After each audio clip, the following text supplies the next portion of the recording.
Rising Rajasthan global investment summit का समापन हो चुका है। आपको बता दें 3 दिवसीय समिट में देशी विदेशी मेहमानों का जमघट लगा रहा था। तीसरे दिन कार्यक्रम को संबोधित करते हुए मुख्यमंत्री भजनलाल शर्मा ने कहा था कि राजस्थान में निवेश की असीम संभावनाएं हैं। निवेशकों की मौजूदगी हमें उत्साह और हौसला देती है। पहले दिन से हमारी सरकार बिजली पानी को लेकर काम कर रही है। विकास में बिजली पानी का मुद्दा सबसे अहम रहता है, तो वहीं एमएसएमई का राजस्थान की जीएसडीपी में 25% योगदान है। हमारे किए गए एमओयू की एग्जामिन करेंगे, साथ ही कितने एमओयू धरा पर उतरेंगे इसका हिसाब जनता तक आने वाले 11 दिसंबर को हम पहुंचा देंगे। जिनके मन में शक पैदा हो रहा है उनको कहता हूं कि अगले 2 साल बाद यानी 9, 10 और 11 दिसंबर को राइजिंग राजस्थान फिर से होगा और हमारे 2 साल कितने कामयाब हुए उसका हिसाब देंगे।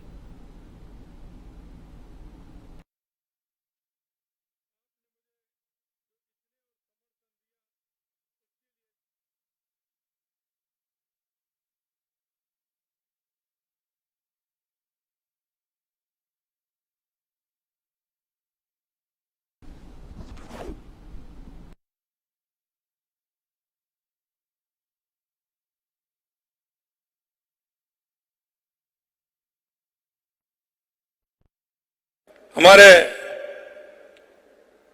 लघु उद्योग भारती के अखिल भारतीय अध्यक्ष घनश्याम ओझा जी, संगठन महामंत्री प्रकाश जी, माननीय निम्बाराम जी भाई साहब और इस कार्यक्रम में आए सभी मेरे मंत्रिमंडल के साथी, सांसद, विधायक और इस सभी सम्मानित उद्यमी बंधुओं, एमएसएमई क्षेत्र से जुड़े सभी कार्यकर्ता बंधुओं, सम्मानित अतिथियों, देवियों, सज्जनों, सबसे पहले तो मैं इस कार्यक्रम में आप सभी का स्वागत करता हूं, आपका अभिनंदन करता हूं। क्योंकि मैं पहले भी कहता हूं, राजस्थान असीम संभावना से भरपूर है। राजस्थान की राजधानी में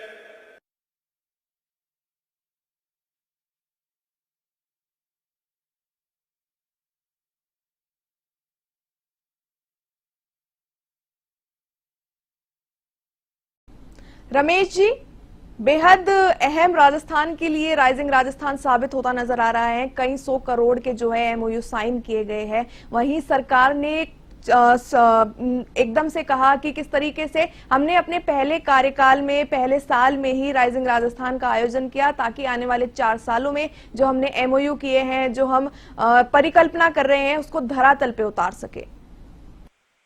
जी प्रगति जी, सही बात यह है कि राजस्थान जो समिट हुई है वह राजस्थान के लिए आर्थिक रूप से एक नया सवाल लेकर के सामने आ रहा है। एक नई मॉर्निंग जिसको कहते हैं, नई ऊर्जा के साथ में राजस्थान आगे किस तरह से प्रगति के रास्ते पे बढ़े, इसकी शुरुआत भजनलाल सरकार ने की है।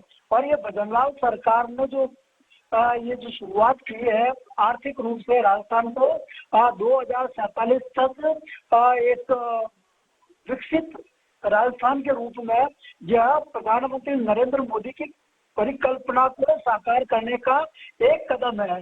हालांकि इस तरह के जो आयोजन है पिछले 20-25 सालों में लगभग हर सरकार ने इस तरह के कार्यक्रम शुरू किए, लेकिन उसका जो नतीजा आपने क्या वो उतना दिखाई नहीं दिया। इसी कारण से आज राजस्थान में राजस्थान की दूसरी खास बात यह है कि यहाँ पर जो विविधता है, विविधता हर क्षेत्र में दिखाई दे रही है, चाहे वो भौगोलिक रूप से हो, चाहे वो आर्थिक रूप से हो, चाहे वो जो है खान पान, आचार विचार, वेशभूषा और पर्यटन, हर क्षेत्र की अपनी एक जो पहचान है वह दुनिया भर में प्रसिद्ध है। और कहते भी हैं कि जो भी पर्यटक हिंदुस्तान आता है वह एक बार राजस्थान होकर जरूर निकलता है। इसी से ही समझ में आती है इन्वेस्टर्स को भी, पैसा लगाने वाले लोगों को भी, कि राजस्थान जिस जो है अलग अलग क्षेत्रों में एक अपनी जो पहचान बना रखी है दुनिया भर में।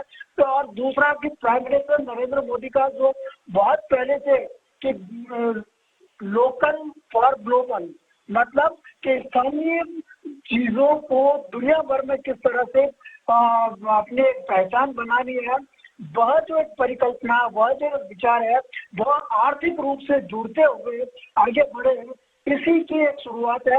और बघेल सरकार में चूंकि अभी आए लोगों को 1 साल पूरा हो रहा है, तो पहले ही साल में इस तरह का आयोजन करके उन्होंने अपना जो विचार है, ये जो कंसेप्ट है, वह लोगों के सामने रखा, इन्वेस्टर के सामने रखा, दुनिया भर के जो प्रवासी राजस्थानी है उनके सामने रखा कि राजस्थान में जो रिचनेस है, जो एक विविधता है, डाइवर्सिटी है, उसको किस तरह से एक्सप्लोर करके आर्थिक रूप से सक्षम बनाए, प्रदेश को आर्थिक रूप से सक्षम बनाए, हिंदुस्तान के विकास में राजस्थान की जो भूमिका होनी चाहिए उसको किस तरह से एक्सप्लोर किया जाए।